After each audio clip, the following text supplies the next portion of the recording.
Lloyd was an ordinary young man, possessing no skill in the use of magic. He knelt on his knees, humiliated and disgraced, while those around him mocked and bullied him. One man stepped forward with contempt and said, "I will allow you to use magic one last time. So show us your strongest spell." He gathered his strength and cast his spell, but it was so weak that it barely moved his necktie. The man laughed scornfully and said, "Is this truly the best you have? You made me laugh. Now I shall show you real magic, the kind that earns respect among all people." He unleashed his spell and struck Lloyd, burning his body completely. But as Lloyd was engulfed in flames, he felt a strange joy, for he had at last witnessed true magic and tasted the essence of pain. He longed for the day when he could wield such power himself, casting a spell that would make his opponent scream in agony. And while he was breathing his final breaths, suddenly he opened his eyes once more and found himself surrounded by several girls. Stunned, he muttered, "What is this? Where exactly am I? Are these giants? I must use my magic to protect myself." He raised his hand to cast a spell, only to realize that his hand had become small. He released his spiral incantation, and the sky was soon covered with dazzling fireworks. He was astonished and realized that he had gained legendary abilities. It was then revealed to the townspeople that the seventh prince of the realm had indeed arrived, while the girls were left shocked by his power. Time passed and Lloyd grew older, and everyone began to notice him. The servants searched for him everywhere, but he kept himself hidden. Then he encountered two ministers who welcomed him, but he paid no heed to their words and said, "If anyone asks about me, you will say that you do not know my whereabouts." Then he left them and walked away. The story reveals to us that Lloyd had been gifted from a young age. He had learned to read and write early on, yet he cared nothing for the throne. All his passion was devoted to magic and the creation of new spells. One day he entered the library and found the book he had been searching for, but before he could begin reading, a girl named Silva, his instructor, seized him and led him outside.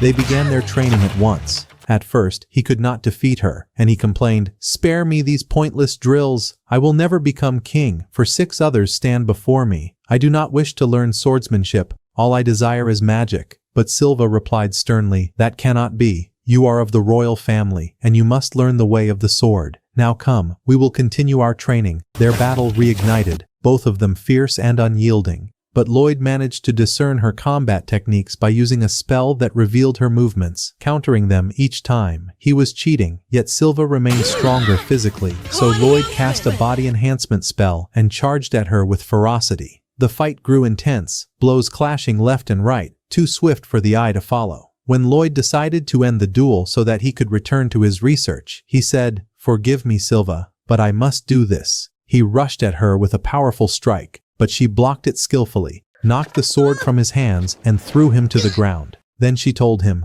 "All this time you have been cheating, and I let you, but that does not change the fact that you are strong, for you managed to wield 2 spells at once." Lloyd thought to himself, "Good thing she did not realize I was actually using more than 4 spells at the same time." That very night, he crept in secret toward the library, determined to uncover for himself the truth behind that cursed book. Lloyd used the magic of invisibility, concealing himself and slipping past the guards without being seen. Then he cast another spell, dispelling all the enchantments that sealed the door, and stepped into the library. Overwhelmed with joy at the sight of the countless books before him, he declared with excitement that he wished to read them all. But before he could continue, a book floated into the air and thanked him for breaking the magical thread on the door. Startled, Lloyd asked who it was, and the voice replied, "Are you ignorant, boy? Have you never heard of Grimm, the Demon King? Now tell me your name." Lloyd introduced himself, and Grimm demanded that he break the seal upon the book in exchange for all the wealth he desired. Lloyd held the coins in his hand, only to discover they were nothing but magical illusions. Grimm had tried to deceive him with a worthless piece of gold, but Lloyd scoffed, "Save this trick for a child. I have no time for such nonsense. All I want is to learn new spells." Grimm laughed and said, "Forget new spells. Break this seal, and I shall teach you ancient incantations known only to demons." Lloyd recalled his past, how people mocked him for failing to use their magic, and so he resolved to break the seal. He unleashed his incantation and freed the demon, then declared, "I have done as you wished.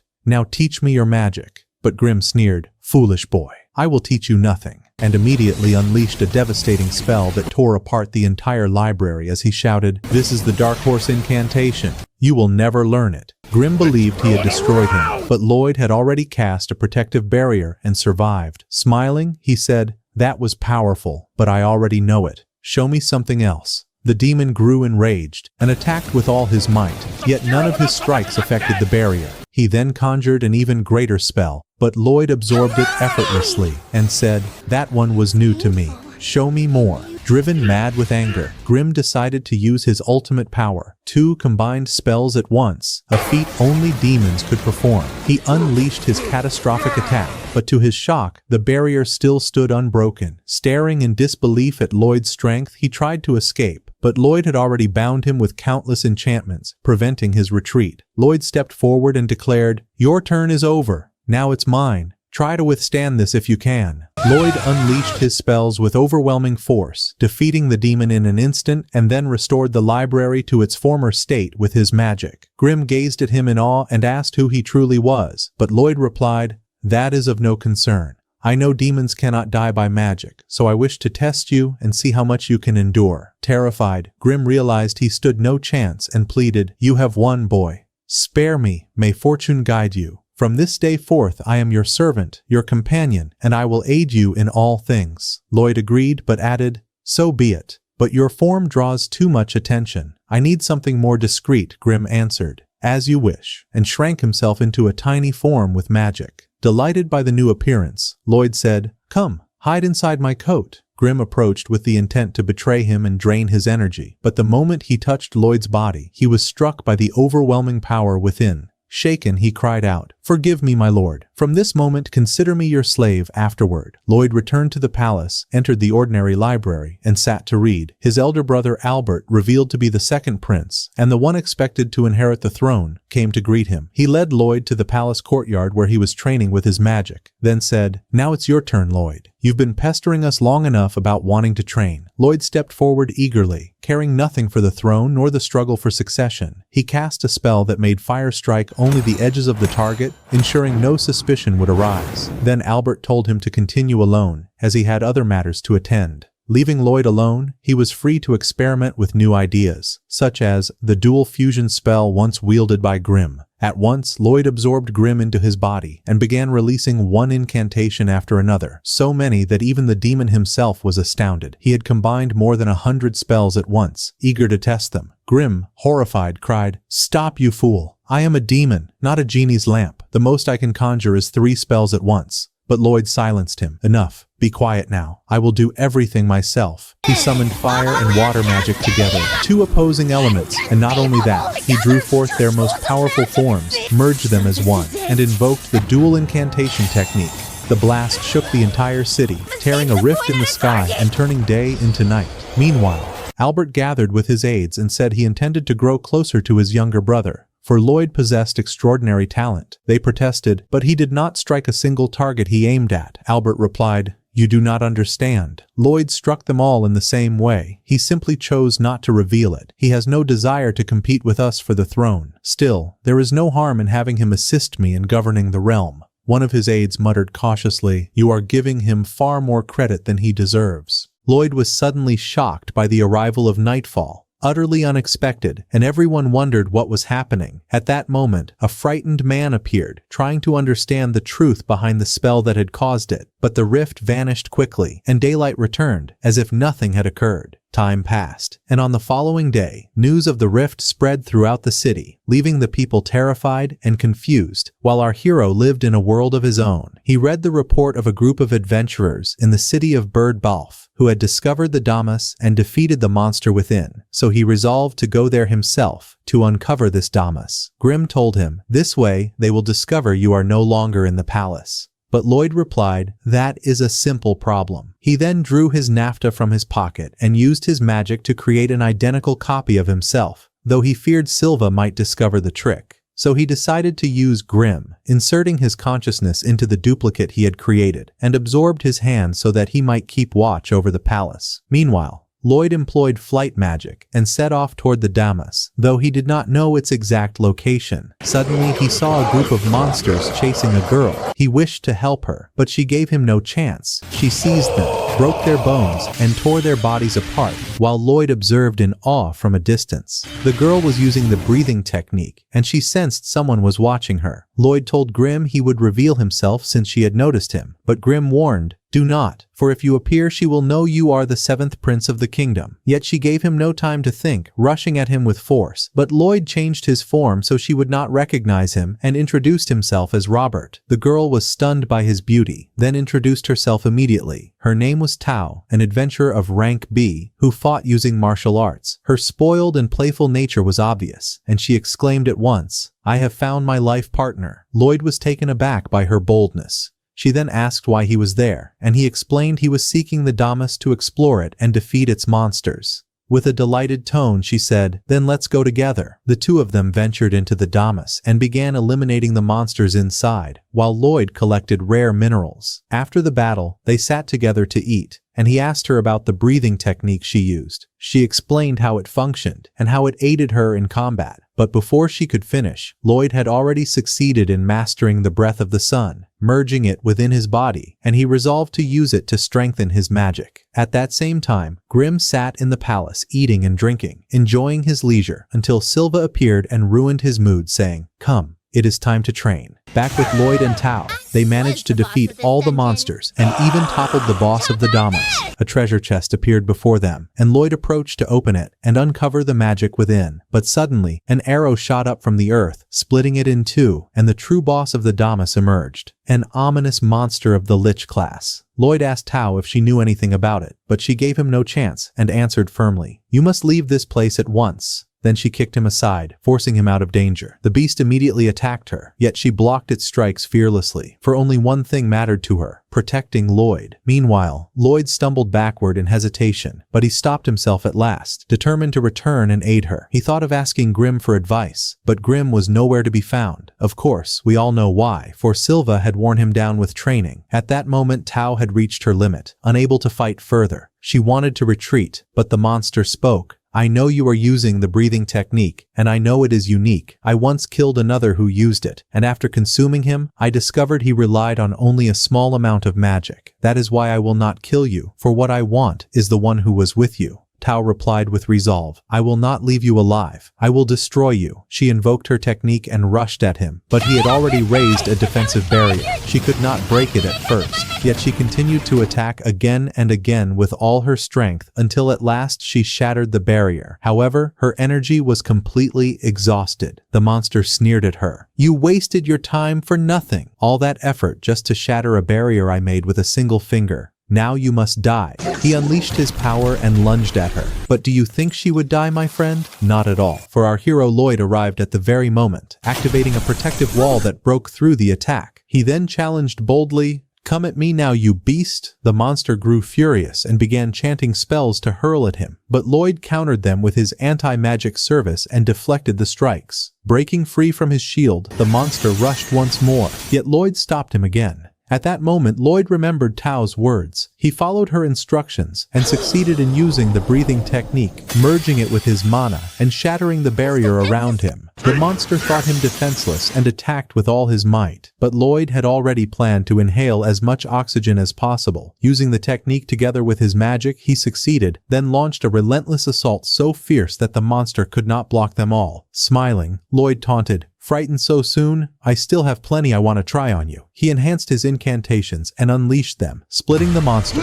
its barrier, and the wall behind it clean in half with a single strike. Afterward, he opened the chest, finding only a small dagger inside, but the chest began to vanish. Tao told him that after defeating the Damas boss, the place would collapse and the chest would disappear, but Lloyd refused to abandon it. As the place crumbled, they barely managed to escape. At the end, Lloyd bid Tao farewell, saying he had to return home. He hurried back and found Grimm collapsed on the ground, exhausted from being relentlessly trained by Silva all day. When Grimm recovered, he joined Lloyd to inspect the dagger, discovering it was imbued with a magic called enchantment magic, its core components being oil, silver, and hematite. Since Lloyd already had hematite from the Damas chest, he only lacked oil and silver. He went to his father to obtain them, then returned to his laboratory to continue his experiment, melting the materials, and turned to Silva to bring him the oil. Believing he had defeated her, Lloyd was caught off guard when she struck from beneath the ground, besting him instantly. She then handed him the oil, saying, "No matter, I am glad your level has returned." Lloyd went back to his lab and mixed all the materials together. The next day, he went to his brother Albert and requested weapons to test the magic upon. He received them and began his trials, but the first sword broke in his hands. He tried repeatedly until his supply nearly ran out. He spent the whole night working, and the next day returned to Albert with only 50 completed swords out of 200, for he had tested his enchantments on them again and again. Yet in the end he succeeded, and asked his brother to watch as he wielded the sword. Albert laughed and said, "Your requests are my orders, Lloyd. And since father has tasked me with slaying a beast, I shall take you with me, so rejoice." The following day they set out on their journey, leaving the city and heading toward the forest, where the beast dwelled by the lake at its far end. The road was calm and quiet, until Silva suddenly halted, sensing danger. Monsters rushed upon them. Lloyd pretended to be afraid, but Grimm remarked, "I know you sensed them earlier." Lloyd replied, "Of course, for I used one of Tao's techniques, spectral detection, which let me locate the monsters within a meter's range." The soldiers then wielded the weapons forged by Lloyd, slicing the monsters literally in half. At that moment, a massive beast appeared to strike them, but Tao suddenly arrived and felled it in an instant. Lloyd nearly called out her name, but caught himself at the last moment. She approached and said, "I feel as if I know you. You look exactly like Robert, and I sensed his presence in this area." But Silva stepped in sharply and declared, "Keep your hands off, girl. Do you not know who stands before you? He is the 7th prince of the realm." The fire of jealousy ignited between them, until Albert intervened to calm the tension. He then invited Tao to join their expedition, and she agreed without hesitation. At last they reached the lake, and decided to camp by its shore. Tao found Albert rather charming, teasing him, "Are you spoiled with every girl like this?" and went to his tent while Lloyd watched. But Silva, jealous, attacked Tao, and a fight erupted between them until soldiers intervened and restrained them, breaking the quarrel. When Silva demanded to know why Tao was there, Tao explained she had come to explore the abandoned structure. Silva ordered coldly, "Then go explore it." But Albert insisted she could not go alone, for it was dangerous, and thus she would remain with them until morning. Before their talk was finished, beasts fell upon them, turning the night into chaos and fire. Grimm sensed something amiss as wolves attacked, but Tao blocked their strikes and stunned them with magic, though it did not last, and they rose again. Albert intervened, killing one with a single spell. Grimm warned that the abandoned site was sealed upon a demon, and indeed, another wolf appeared as waves of monsters surged, and from the shadows emerged the demon Zuzu. Odd the name might sound, yet his voice thundered as he commanded the beasts forward. Albert and his men fought valiantly, but the monsters regenerated endlessly, for Zuzu controlled them, rebuilding their flesh instantly. Unless Zuzu was destroyed, they would never be free. Lloyd asked Grimm if he knew the demon, but Grimm answered no. It was clear only that Zuzu used his will to command and restore their bodies. Lloyd pressed, "Teach me how to resist, so I might control them myself." The battle raged on as the demon mocked them. "I know you are strong, some of you even skilled, but what business have you bringing a child and his guardian here?" Silva's fury erupted at the insult, and she declared that Lloyd would remain safe while she returned to him. Zuzu sneered, "If you change your mind and pledge to me, I will welcome you among my followers," then spat curses, calling her a wretched demon whose stench polluted the very air Lloyd breathed. Enraged, Silva met his attack head-on. The demon thought her easy prey, but she severed the hidden wolf's leg with a strike. "I expected you to be faster than this." Zuzu focused all his will into regenerating the wolf, paralyzing the other monsters. Albert urged Silva to focus her assault on the beast before her, while Grimm taught Lloyd to channel his mana. Silva rained blow after blow, shocking Zuzu with her strength as he taunted her further, threatening to kill the boy at her side.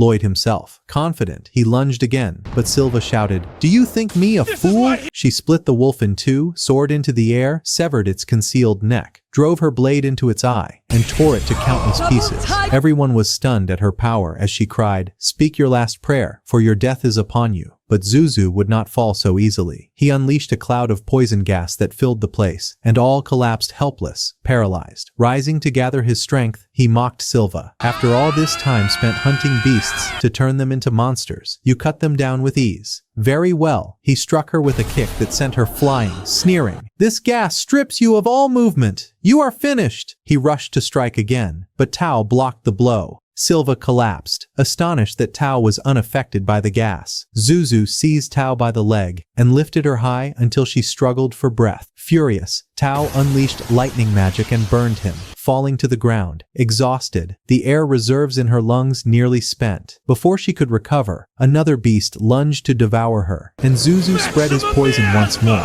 and Tao fell unconscious. The demon sought to capture Silva and bind her to his will, declaring that he would make her inhale his poisonous air until she submitted and became his servant. Lloyd answered mockingly, "Just as you did with those beasts then?" The demon sneered, "Yes, I destroyed their families and used my gas to dominate their minds, tricking them into believing their kin still lived." Yet he was puzzled that some had resisted his poison, and when he demanded to know why, Lloyd simply replied that he did not know. Suddenly, Grim appeared at Lloyd's side, and the demon cried out in shock, "How can a demon serve a mere child? You are a disgrace to our kind." Grim responded coldly, "I warned you, and you chose your path. Blame no one but yourself." Zuzu enraged. The demon commanded all his beasts to attack. Lloyd stood firm and declared, "It's time I test my magic now." He unleashed his mana, restoring the beast's consciousness and seizing control from Zuzu. He then ordered the monster that had swallowed Silva to release her, and it obeyed at once. Zuzu spread his toxic fumes again, trying to reclaim them, but Grim said, "They are awake now, and they know you slaughtered their families and enslaved them." The beasts turned on Zuzu in fury, yet he seized them, breaking their bones as he raged. "I created you. I raised you to this power. You were nothing but worthless filth." Driven mad, Zuzu gathered all his might, flooding the place with his magic. He shouted, "You cannot kill a demon with sorcery," Lloyd retorted. "You told me that once before." I asked myself, do demons truly not die? Or does it only demand an immense power? If so, I want to know how much magic it takes to erase you. He released the full depth of his mana, and the demon trembled at the sight. Lloyd smiled darkly. "There are spells I've long wished to try." His aura became terrifying, and though Zuzu tried to flee, Lloyd surrounded him with hundreds of incantations, cutting off every escape. Drawing upon Grim's strength, Lloyd absorbed him within and unleashed even greater spells until he trapped Zuzu inside a magic sphere. The demon shrieked, "Release me! Do you mean to make me your test subject?" Lloyd's voice rang stern. "I cannot forgive you for what you did to those beasts' families." Then, in a single minute, he cast 240 spells, water, wind, fire, and stone combined, roasting the demon inside the sphere as if he were being cooked alive. Lloyd meant to torment him for half an hour, yet Zuzu could endure no more than 5 minutes before his strength collapsed and he began to disintegrate. At last, Albert and the soldiers regained consciousness. Lloyd quickly rushed to them so they would not suspect, telling them that Robert had appeared, slain the demon, and vanished. Grim, however, whispered that he would gather strength to claim vengeance one day. Absorbing what remained of Zuzu's mana and growing stronger still, they all returned to the castle, where the king praised them for defeating the demon. He asked about the adventurers who had aided them, meaning Robert and Tao. They told him Robert had disappeared before they awoke, and Tao had gone in search of him. The king insisted they must find them both to repay their deeds. Yet Albert said, "That is not what matters now. What matters is that Lloyd aids us in this mission, especially since he infused our weapons with the magic of enchantment. I see him as worthy to contend for the succession, for his talent is extraordinary." The king then asked Lloyd if he wished to join the struggle for the throne alongside his brothers, but Lloyd answered, "No, I do not desire the throne." He left them and descended to the palace gardens, where he played with a bear that had followed them back. He told Silva he had chosen the name Shiro for it, and that it would live with them in the castle. Later, as they sat together, Lloyd sought to teach the bear a few things. Silva remarked, "These are matters for beast tamers. I have heard they can control monsters through their mana." Lloyd replied, "Then I must learn to tame them myself." Grim watched in astonishment at Lloyd's ways, for he refused the throne, caring only for how he might wield magic and master ever more incantations. Lloyd tried to teach Shiro a few moves, but the bear could only manage simple commands, and whenever he attempted to give him more than one order at a time, Shiro failed. Silva then told him that she knew someone who could help, and she meant his sixth sister, Princess Lisa. They went to her directly, and Grimm asked, "And who might she be?" Lloyd replied that she was his elder sister, whose entire life revolved around animals, cats, dogs, reptiles, birds, and even magical beasts. It felt as though one had stepped into an animal market or a veterinarian's clinic. When they arrived, Lisa greeted them warmly and asked Lloyd why he had come. He explained that he wanted to tame the beast that accompanied him, but she ignored his words and continued playing with Shiro. Silva said sharply, "Let's go. She knows nothing of mana and will not help you." But Lloyd asked her to wait, then requested Lisa to summon one of her beasts. She answered that it was already present, a legendary creature called Liro. Lloyd had not even sensed its existence, for Lisa had commanded it to appear and steal Silva's hair ribbon without anyone noticing. Lloyd asked his sister how she had managed to control such a beast, and she replied casually, "It's simple. The key to the bond is love." Silva, annoyed, muttered, "See, I told you she would be of no use." But before she could finish, Lisa ordered her animals to attack Silva, tearing her clothes apart. Lloyd, however, cared only about discovering how to give love to the creatures. At that moment, he realized the method by which Lisa communicated with her beasts. She sent signals through her mana, transforming them into commands the beasts obeyed instantly. In this way, she could converse with them freely. Inspired, Lloyd gave Shiro a set of commands, and the bear executed them perfectly. Lloyd was awestruck. They returned to the palace afterward, Lloyd brimming with joy at what he had learned. Yet Silva declared,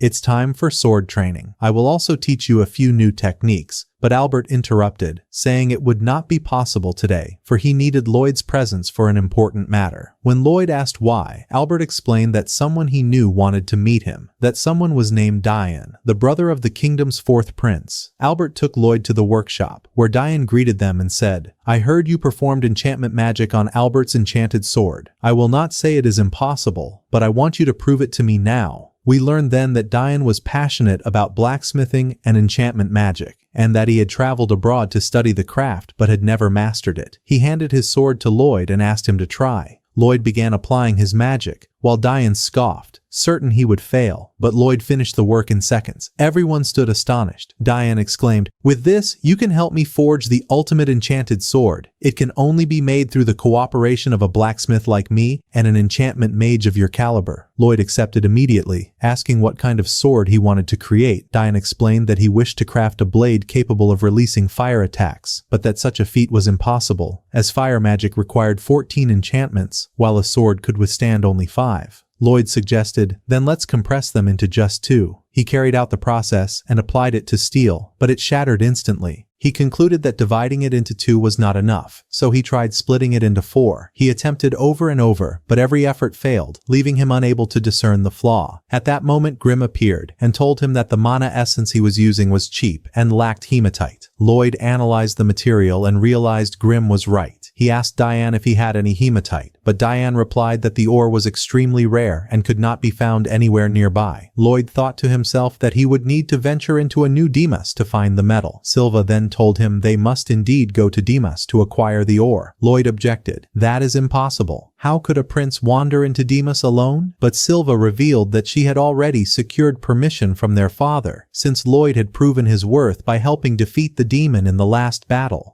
Without hesitation, she took him to the Adventurers Guild. There, the receptionist asked him to register his name, age, and address. Once completed, she instructed him to place his finger upon the crystal to measure his magical strength. Lloyd recalled how, in his previous life, his power had been pitifully low, and he thought that if he measured his true power now, the crystal would surely explode. So he suppressed his mana to a mere fraction. The adventurers around him laughed mockingly, saying that even a rat possessed more magic than he did. Yet the receptionist's eyes widened in shock. The crystal had ranked him as Class A. Even Lloyd himself was surprised, for he had reduced his power to just 1% of its true capacity. The receptionist informed him that he was the second most powerful individual to ever register at the guild, surpassed only by the Silver Swordswoman. The adventurers erupted in outrage. "Are you comparing this child to the Silver Swordswoman?" they shouted. "She was a legend. She single-handedly cleared over 1,000 Demas, but then she suddenly vanished, and no one knows where she went. Silva told the receptionist that she wanted to register with the guild and that they were ready to accept any mission. However, one of the men started mocking her, saying, "Forget about the Demas. Come explore my Demas instead." Silva's anger flared, and in an instant she drew her sword and cut off his mustache without him even noticing. The receptionist then revealed that Silva was none other than the Silver Swordswoman, and she added, if Silva were to register again, her rank would drop to C, which would prevent them from taking the mission, since every party required at least one member ranked B or higher. At that moment, Tao arrived and offered her help, but Silva ignored her and said to Lloyd, "Let's go back home." Yet Tao stepped forward and insisted, "I am willing to help you." Silva replied, "Weren't you supposed to be searching for Robert?" Tao answered, "I searched everywhere and found nothing, but my strength has grown, and I advanced to a higher rank. In return for helping you, I only ask that Prince Albert give me some attention." They agreed, and together they set off in search of a mission. Soon they reached the Demas, defeated the monsters within, and claimed the treasure chest. Meanwhile, at the workshop, Diane was waiting for Lloyd when Albert entered and asked if he had arrived. Diane replied that he had not, and asked Albert why he was so concerned. Albert said, "A war is about to break out between nations, and I gathered you all so that you may stand united as brothers once again." Diane asked to wait until Lloyd returned and forged him the enchanted sword, but Albert told him, "Do not burden yourself with the war for now. Focus on your work. Keep forging the enchanted swords. They will save our kingdom one day." As they spoke, Lloyd returned with the precious ore, prepared his mana for the enchantment magic, and imbued the steel with power, successfully forging the enchanted sword. When the day was done, Lloyd retired to his room, but from his window, he spotted a mysterious girl hiding her face in the palace garden. It was clear she carried a dangerous secret. In a flash, he descended to confront her. She tried to flee, but he cast a magical barrier and declared, "You cannot escape. Better you tell me who you are and why you've come." She removed her veil and unleashed her magic, spreading poisonous gas into the air. Lloyd instantly recognized it as toxic, but he invoked his purification ability and remained unharmed. She then cast her strongest spell and knocked him to the ground, taunting, "Nothing can cleanse this poison." From this, he realized she had the rare ability to convert her mana into toxic gas, a power possessed only by a few known as the Twisted. She was one of them, the Poison Twisted. Breaking the barrier, she said coldly, "You may not suffer, for you only inhaled a small dose of my poison, but I must leave now." At that moment, Grimm appeared, checked on Lloyd, and asked if he could stand. Lloyd replied, "Yes. The poison has no effect on me." Grimm frowned. "Then why didn't you capture her?" Lloyd answered calmly, "I let her go so I can track her back to their hideout." Grimm asked who they were, and Lloyd explained that Silva had told him about certain individuals with unnatural abilities who were expelled from the guild. They had formed their own faction, the Guild of Assassins, each member possessing a unique power. That girl was one of them. Indeed, Lloyd had already cast a tracking spell on her and knew her exact location. He immediately pursued her, while Silva reached the place, only to find it empty, and so she returned to their base. There, one of the assassins remarked, "That boy discovered your presence, and you did nothing to him." She replied, "But I uncovered something far more important. They are forging enchanted swords. This proves a war is imminent. We must find their leader." Another answered, "The leader will never return." The poison-twisted girl added, "We are being watched." At that very moment, Lloyd appeared suddenly. She was astonished that he had not been poisoned, and they all realized at once that he was the seventh prince of the kingdom. One of them declared, "He must be eliminated now that he has discovered us." They dispelled the barrier surrounding him, ready to test their powers. The first attacker charged. His ability was bizarre, for he could bend his body in any direction with extreme flexibility. He was known as Babylon, the Twisted, and immediately the second fighter lunged forward. Lloyd activated his magic and suddenly felt a crushing weight pressing down on him. He realized he was under the curse of the cursed mutant Kuro, who could cast maledictions with a single word. The second fighter lunged at him, but Lloyd broke the curse and dodged the strike. That was the web mutant Galia, who wielded the power of spiderwebs. He ensnared Lloyd from behind, but our hero tore off his clothes and freed himself. While still suspended in the air, he was ambushed by the pain mutant, Talia, whose ability allowed her to transfer pain into her opponent's body simply by wounding herself. Yet Lloyd was thrilled to witness such unique powers and instantly healed himself with his magic. Smiling, he said, "So when you wound yourself, the pain transfers to me? Then what happens if I wound you instead?" He looked utterly insane as he added with a laugh, "If I were you, I'd focus on defense right now." Suddenly, a vision of the Silver Swordswoman, Silva, appeared before them, the same warrior who had nearly defeated them once before. Lloyd began his assault on Babylon, declaring, "Show me how much that flexible body of yours can endure." He struck him down, sending him crashing to the ground. Kuro attempted to release his curse, but Lloyd redirected it onto Gallia, then turned on Talia, slamming her down before pouncing on Kuro and striking him before he could utter a word, silencing him in defeat. Gallia, meanwhile, remained tangled with Talia. Lloyd seized the moment. "You said your wounds transfer to me? Then let's test it." He hurled her against the wall, reveling in the shared pain as though it were pleasure. Gallia tried to restrain him, shouting, "You won't be able to use your weapons." But Lloyd slipped free, driving a powerful kick into him that shattered the wall. Only Rin remained. Lloyd faced her and said, "You had better attack first, or I will." Gallia stopped her, warning, "Don't let her, she can't control her poison. She'll kill us all." Lloyd smirked. "It's not just Rin. None of you can control your powers." Gallia growled bitterly. "If we could, we wouldn't be fugitives from justice, nor would we be branded the Guild of Assassins." He charged at Lloyd, but Lloyd struck him in the back and dropped him to the ground. Furious, Rin unleashed her poison into the air, but Gallia stopped her and revealed that he had carved a sigil on his own back, granting him control over his strength. The others watched in shock. Lloyd then used his own magic to etch the same sigil onto each of their bodies, giving them all mastery over their chaotic powers. They returned to a semblance of normal life and urged Lloyd to become the 7th member of their guild, but Rin opposed it, declaring that he spied on them, forged enchanted weapons, and planned to fight them. Grimm replied calmly, "He only does this for amusement." Gallia then added, "Before you join, there are things you must know, how we became the Guild of Assassins, and who our leader is." Lloyd learned that their leader was the phantom mutant, Jude, who possessed the ability of instantaneous teleportation, though he could not control it, and often warped randomly. Years ago, he had appeared suddenly in the desert and returned with gifts, creating the guild's emblem, a special coin. He decreed that after each illicit mission, they would leave this coin behind as a mark of their existence. But in the midst of explaining his plan, he vanished once more without warning. The scene shifted back to the present as Gallia continued. Jude has not returned since that day. But suddenly, a portal of teleportation opened before them. A message appeared bearing the guild's emblem. "Forgive my delay. I have slain all the rulers of Lordo and seized their throne. I await you at the palace as promised, and I will host a banquet in your honor upon your arrival." They all rushed at once to meet him. After they departed,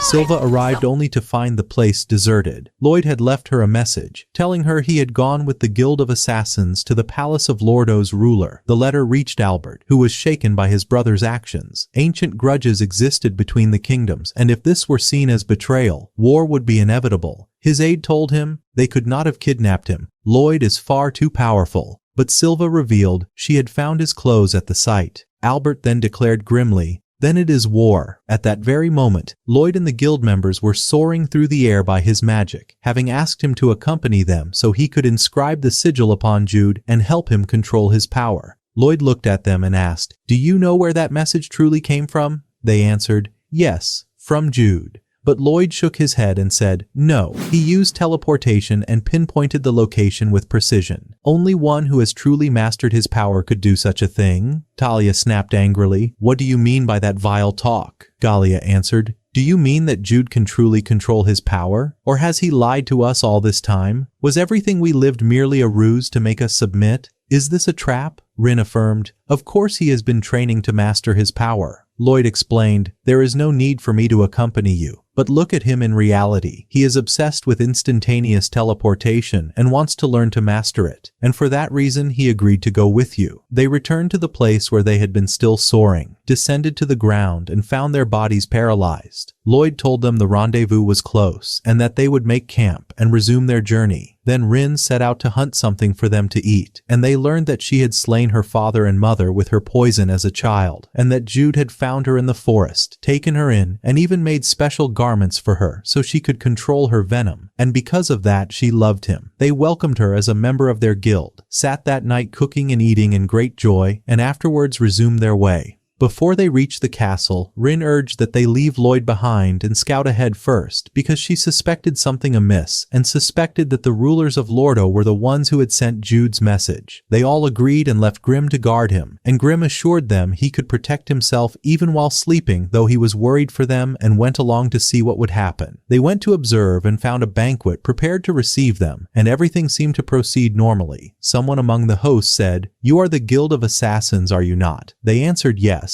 And the man asked, "Why did you not enter through the main gate? This feast is held in your honor." They were welcomed, and Jude himself arrived, greeting them and thanking them for coming. He changed his clothes by instantaneous teleportation and told them he had learned to control his power, which moved them and made them glad that they had reunited. And Grimm went to call for Lloyd. Suddenly, the eyes of those present changed, and everyone fell to the ground. The deception was unmasked.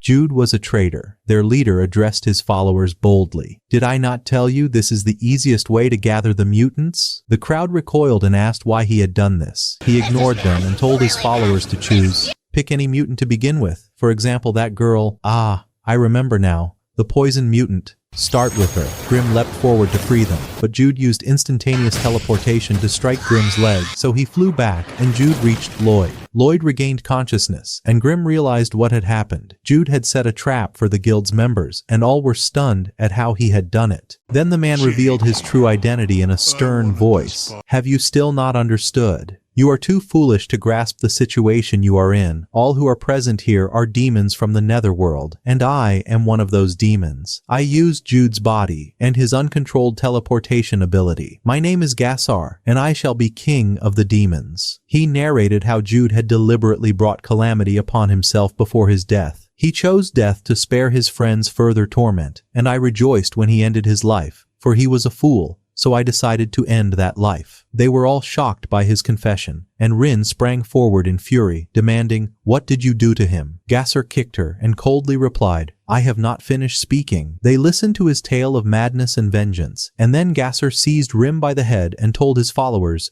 "We will begin with this girl." He noticed a tattoo on her arm and demanded, "What is this mark? I find no trace of it in Jude's memories. How was it made?" Angered by what he perceived as meddling with his possessions, he cast a spell that forced Rin to speak, but she bit down on her tongue and refused to utter a word, and her silence only infuriated him further. He sneered, "A woman who killed her parents will not betray her comrades?" He tried to compel her to reveal everything, how she came to control her power, and why she wore the garments that enabled it, but she refused. Gassar then took control of the scene and unleashed a powerful inscribed spell above their heads that erased the place entirely, and he jeered, "I did this. Bring me what you can, my followers. Show me now what you will do." He believed by this that he had disposed of their leader, and the demon's shock was profound when they realized he thought the affair thus settled. Lloyd went to heal Rin and told her that Grimm had revealed everything to him, adding that they must leave the place at once and let him handle the rest of the mission alone. Indeed, they departed swiftly, saying that if they remained, they would only become a burden on him. At that moment, Gassar appeared and asked, "What are you doing here?" "The mutants are masters of concealment. If they escape, we will never catch them again, and in that case, I will finish you all myself." They charged after them, but Lloyd unleashed his magic and annihilated a great number of them. Then two of the demon's followers advanced to strike him, and Gassar invoked the death spell that pierced through barriers, but Lloyd evaded it, turning it upon one of his own men. Grimm explained that Gassar was no ordinary demon, for demons are ranked from the 10th class up to the 1st. Those sent to confront the mutants were of the 10th class, thus spells affected them easily. Zozo, on the other hand, was of the 8th class, while Grimm himself was of the 3rd. Lloyd then asked, "So Gassar must be of the 1st class?" Grimm replied gravely, "He is worse than them all, for he is the Demon King himself. Even if 100 demons of the 1st class united against him, they could not prevail." Lloyd only smiled and said, "Then let us leave the outcome to God and test our luck." Lloyd advanced toward Gossar, who asked, "Who are you?" He answered firmly, "I am the 7th prince of the kingdom." Gossar smirked and said, "I sense that Judd wanted to meet you for a certain reason, but that no longer matters." Lloyd replied, "And I too wish to meet him, but you came and ruined everything." Gossar sneered, "And you too came and destroyed my throne and slew my followers, so we are even. Now let us see which of us will triumph." Gossar summoned his magic and charged, shattering Lloyd's barrier, then conjured hundreds of spells and hurled them at him. Lloyd tried desperately to block them all and flee, but Gossar used teleportation to intercept him, striking him with a kick that shattered his defense and then unleashing the amassed attacks upon him. Yet Lloyd summoned a colossal rock of water to absorb the impact. The battle was fire against fire, my friend. Meanwhile, their companions stood upon the bridge as demons stormed toward them. Babylon strained with all his might to open the gate. Gossar taunted, "Why do you bother? The mutants are outcasts of their own kind. You should rejoice that I rid the world of them." Then with mockery he added, "You evaded the last strike. Let me see how you withstand this one." He moved his finger, releasing a volley of spears that pierced Lloyd's body, felling him in a shock that froze the hearts around. It was as if the devil himself had struck.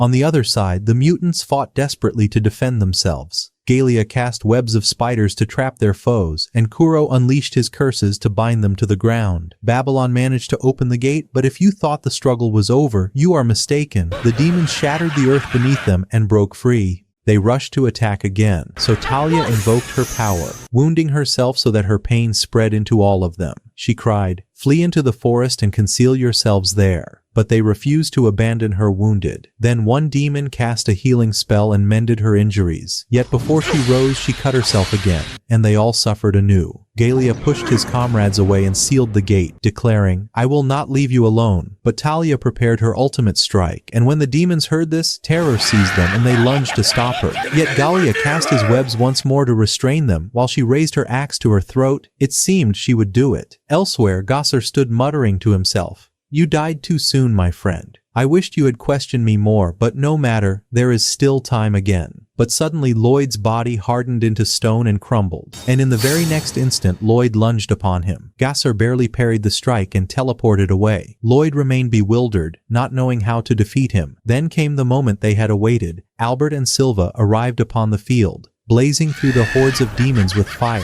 and it became clear that the true war had only just begun, my friend. Silva then demanded from the members of the guild the whereabouts of Lloyd, threatening to cut them down one by one if they did not speak within a minute. They told her that Lloyd was fighting inside the castle. When she asked for whom and for what reason he fought, they answered, "He is fighting for us, and at this very moment he faces the Demon King himself." Silva was about to lash out, but Babylon stopped her, reminding her of their vow to Prince Lloyd that they would never reveal his true strength. At that moment, Rin interjected, saying he was only facing an ordinary foe. Silva's eyes narrowed and she replied coldly, "Very well, then we shall start with you." Yet Albert stepped forward and said he did not wish to begin with children, that it was wiser to start with an adult, lest their lies unravel and exhaust them further. Then Galia pointed out that the clothes Lloyd had left behind were soaked with his essence, which was why they had been left there to dry. Rin answered with quiet resolve, "It is natural you do not trust us, but know that we worry for him more than you do. If you must take a life, take mine, but first slay the demons who tormented Gad." At that instant, a demon seized the chance to strike, but the beast Lisa had summoned devoured it in a single bite. Lisa declared that they should trust them, for if Lero had sensed danger from their side, he would have slaughtered them instantly. Albert relented, saying, "Very well, I will trust you this time," and ordered Silva to go and fetch Lloyd. Yet before she could move, a hail of arrows crashed upon the bridge and shattered it, and demons began to circle around them to finish them off. It was then revealed that this was Gossar's doing, for such was Lloyd's will. The assault upon Lloyd renewed, and he tried to evade while seeking a way to end Gossar once and for all.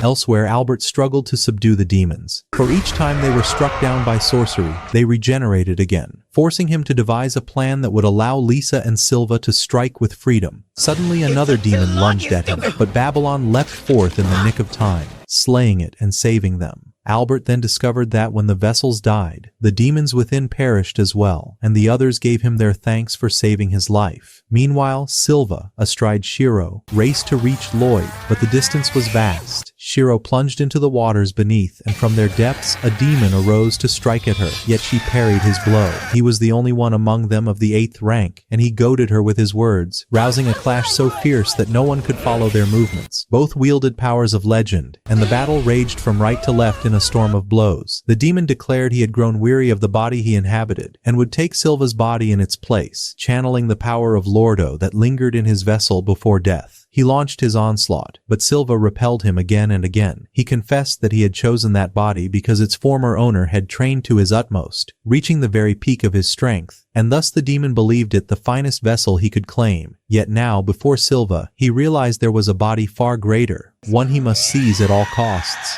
Silva seized the moment while he spoke and struck with his very own technique, nearly felling him outright, until he gathered his strength at the last second and turned it back. Staring at her in shock, he demanded, "How did you master my technique?" Lloyd explained that she had learned it by watching and had even managed to steal the technique, proving that humans can surpass demons and do not need to possess their bodies to appropriate their powers. Then Shiro emerged from below, and Silva drew the sword that Lloyd had given her from his fur. She revealed that she had been training constantly, but every sword broke in her hands, so Lloyd had given her a blade impervious to any strike, a sword that could withstand her true strength. The demon prepared himself and warned that their deaths would be by his hand. The clash began, and Silva literally cleaved him into 100 pieces. The battle, as I told you, became wondrous to behold. Back with our hero Lloyd, he still sought to dodge the onslaught and to analyze his dire situation. He realized that Gassar's mana arrows came in different shapes, yet served the same function and could pierce his barriers. They were lethal if they struck him. The last danger was instantaneous teleportation, so Lloyd had to move unpredictably, or else Gassar would lock onto his position and finish him. Lloyd abandoned his defense and launched an all-out assault, casting a tremendous fire spell,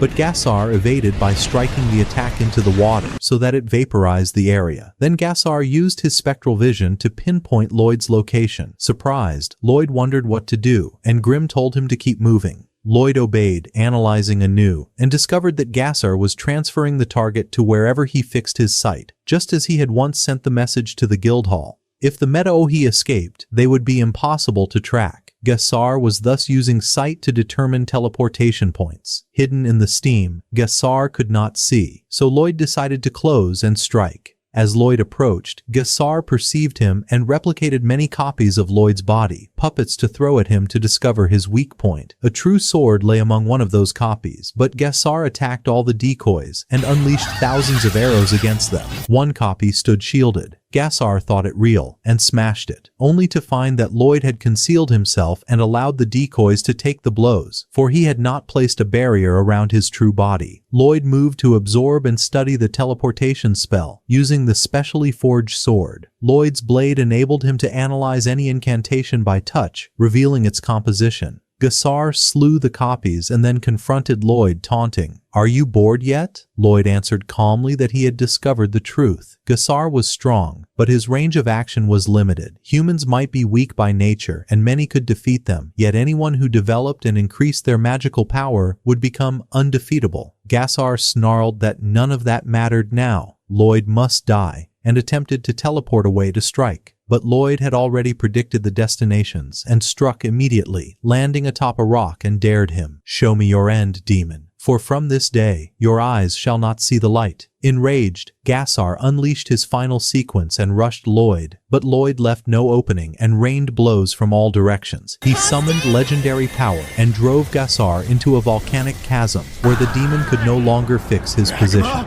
Lloyd appeared above and struck him relentlessly, mocking, "Have you yielded then, demon? The night is long, and I intend to relish every moment." Gassar growled that the party was yet to begin and crowed about the difference between ordinary demons and the kings among them. Lloyd said, "The difference is that we humans can control the essence of mana. There is no barrier that can withstand this attack." Then he gathered all his strength and forged the legendary Sphere of Darkness, hurling it at Gassar. But boom, it vanished in an instant. Gassar was stunned, unable to comprehend what had happened, until Lloyd told him he had destroyed it by unleashing an attack of equal force, which nullified it. Gassar cried out, "You can create the legendary Sphere of Darkness?" Lloyd calmly replied, "That is nothing more than a name. I used another spell with the same effect to cancel it out. I tested this once during training, when I unleashed a massive attack that destroyed an entire mountain. I wanted to know what would happen if two equal forces collided, and I learned that they negate each other instantly. Gasar lost his temper, not knowing what to do, while Lloyd stood unwavering, giving his words no heed. Gasar shifted through instantaneous teleportation and appeared above him, but when he touched Lloyd's body, he was shocked by the immense mana within. Lloyd smiled and said, "Now tell me this, if you were struck by the same attack, what would happen to you?" He then unleashed a torrent of legendary spheres of darkness upon him. At that moment, all the demons began to lose their strength, their movements slowing down, for Rin had released her poison into the air and shouted, "Do not breathe this air, or you will be poisoned." Albert wondered why the mist still lingered when the sun had already risen. It became clear then that Gasar had lost his power and was being drawn into the magic circle. He tried to deceive Lloyd,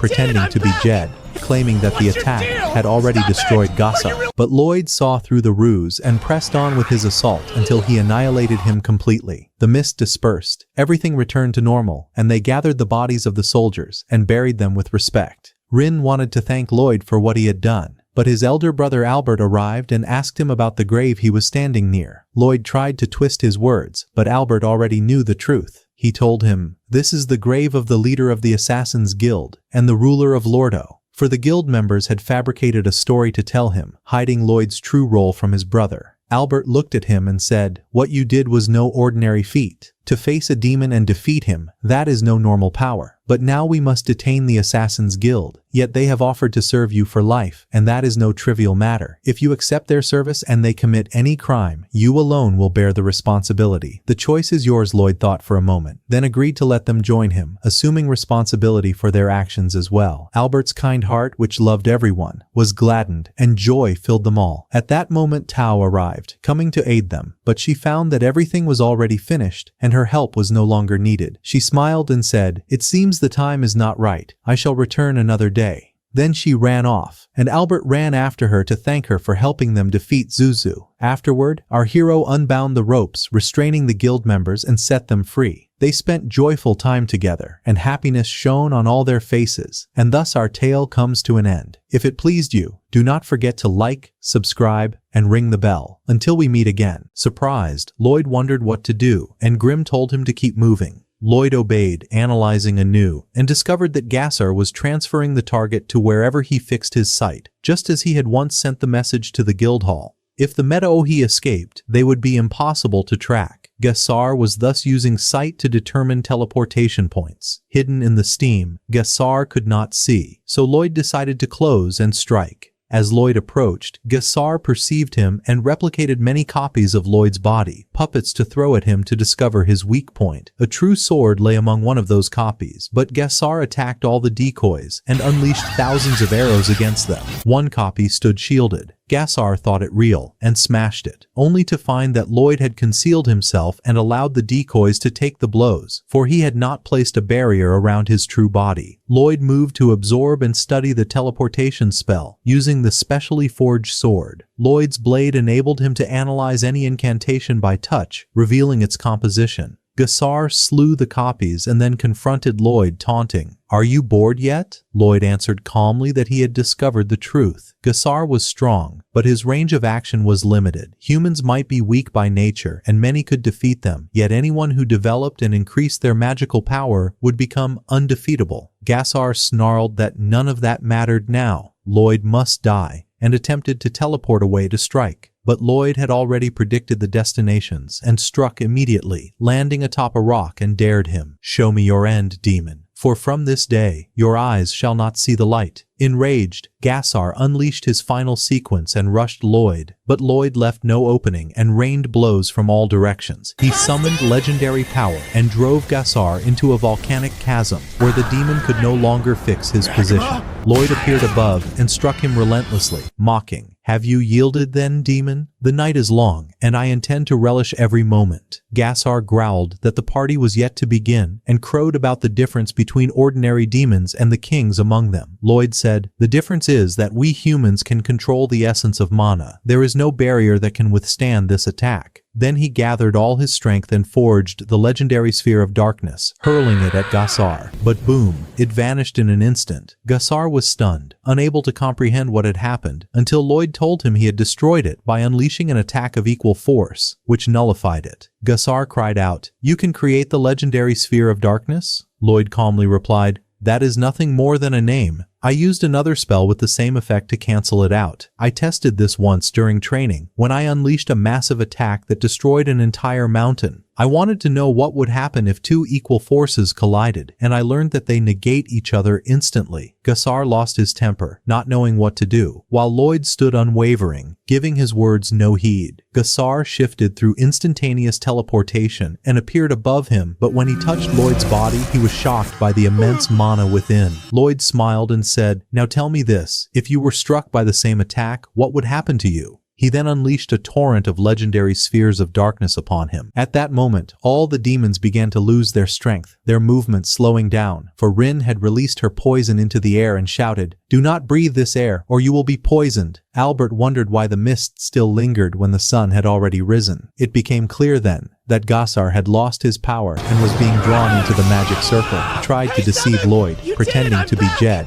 claiming that the attack had already destroyed Gassar. But Lloyd saw through the ruse and pressed on with his assault until he annihilated him completely. The mist dispersed, everything returned to normal, and they gathered the bodies of the soldiers and buried them with respect. Rin wanted to thank Lloyd for what he had done, but his elder brother Albert arrived and asked him about the grave he was standing near. Lloyd tried to twist his words, but Albert already knew the truth. He told him, "This is the grave of the leader of the Assassin's Guild and the ruler of Lordo." For the guild members had fabricated a story to tell him, hiding Lloyd's true role from his brother. Albert looked at him and said, "What you did was no ordinary feat. To face a demon and defeat him, that is no normal power. But now we must detain the Assassin's Guild, yet they have offered to serve you for life, and that is no trivial matter. If you accept their service and they commit any crime, you alone will bear the responsibility. The choice is yours." Lloyd thought for a moment, then agreed to let them join him, assuming responsibility for their actions as well. Albert's kind heart, which loved everyone, was gladdened, and joy filled them all. At that moment Tao arrived, coming to aid them, but she found that everything was already finished, and her help was no longer needed. She smiled and said, "It seems the time is not right. I shall return another day." Then she ran off, and Albert ran after her to thank her for helping them defeat Zuzu. Afterward, our hero unbound the ropes, restraining the guild members, and set them free. They spent joyful time together, and happiness shone on all their faces, and thus our tale comes to an end. If it pleased you, do not forget to like, subscribe, and ring the bell. Until we meet again.